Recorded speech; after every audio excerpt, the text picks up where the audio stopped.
में हुए राजनीतिक तख्तापलट के बाद दूसरे देशों की चिंताएं भी बढ़ गई हैं। बांग्लादेश की पूर्व पीएम शेख हसीना भारत में हैं और इस बीच आज हुई सर्वदलीय बैठक में विदेश मंत्री एस जयशंकर ने अन्य नेताओं को बांग्लादेश की स्थिति के बारे में जानकारी दी। सर्वदलीय बैठक के दौरान लोकसभा में विपक्ष के नेता राहुल गांधी ने भारत की दीर्घकालीन और अल्पकालीन रणनीति के बारे में पूछा। सरकार ने कहा कि ये एक प्रगतिशील स्थिति है और वे इसका विश्लेषण कर रहे हैं।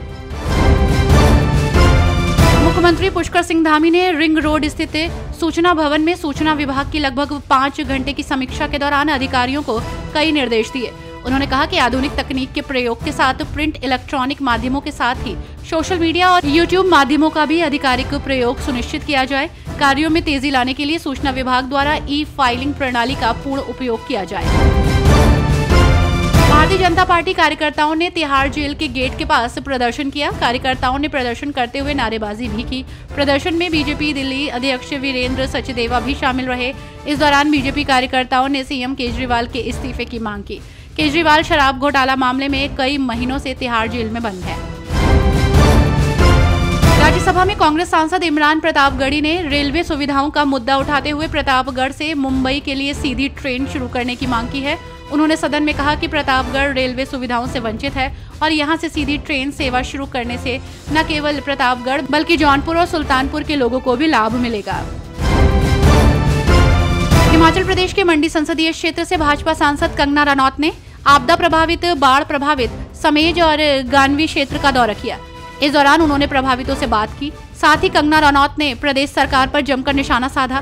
कंगना ने कहा कि राज्य सरकार के हालात सभी को पता है। पिछली बार के विस्थापितों से वादा किया गया था कि केंद्र से जो फंड आया उससे 7-7 लाख सभी को दिए जाएंगे। उच्चतम न्यायालय ने आबकारी नीति मामले में आप नेता मनीष सिसोदिया की जमानत याचिका पर फैसला सुरक्षित रख लिया है। मनीष सिसोदिया ने दिल्ली हाई कोर्ट के फैसले के खिलाफ सुप्रीम कोर्ट का रुख किया था। दिल्ली हाई कोर्ट ने मनीष सिसोदिया की जमानत याचिका खारिज कर दी थी। महाराष्ट्र में आगामी चुनाव को लेकर तैयारियां तेज हो गई हैं। ऐसे में आरोप प्रत्यारोप का सिलसिला शुरू हो गया है। ऐसे में महाराष्ट्र नवनिर्माण सेना के प्रमुख राज ठाकरे ने राष्ट्रवादी कांग्रेस पार्टी के सुप्रीमो शरद पवार के उस बयान की आलोचना की जिसमें उन्होंने राज्य में मणिपुर जैसी अशांति फैलने की आशंका जताई थी। शरद पवार ने नवी मुंबई में एक कार्यक्रम के दौरान ये बयान दिया था और कहा था कि राज्य में लोगों को एकता बनाए रखने की जरूरत है। हिमाचल प्रदेश में कैंसर रोगियों का फ्री में उपचार होगा। इसकी घोषणा मुख्यमंत्री सुखविंदर सिंह सुक्खू ने कर दी है। सोमवार को शिमला में उन्होंने बताया कि प्रदेश के सरकारी अस्पतालों में कैंसर की 42 दवाएं निःशुल्क मिलेंगी। सीएम ने कहा कि जनसंख्या के अनुपात में कैंसर के मामलों में हिमाचल देश में दूसरे स्थान पर है। जमीयत उलेमाए हिंद के अध्यक्ष मौलाना अरशद मदनी ने कहा कि वक्फ कानून में ऐसे किसी संशोधन को कभी भी स्वीकार नहीं किया जाएगा जिससे वक्फ की स्थिति और वक्फकर्ता का उद्देश्य बदल जाए। मदनी ने कहा कि सरकार अच्छे से जान ले कि मुसलमान कभी भी शरीयत में हस्तक्षेप को बर्दाश्त नहीं करेगा।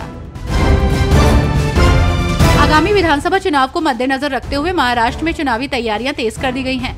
ऐसे में महाराष्ट्र के डिप्टी सीएम देवेंद्र फडणवीस ने सागर स्थित आवास पर मराठवाड़ा विधायकों के साथ बैठक की।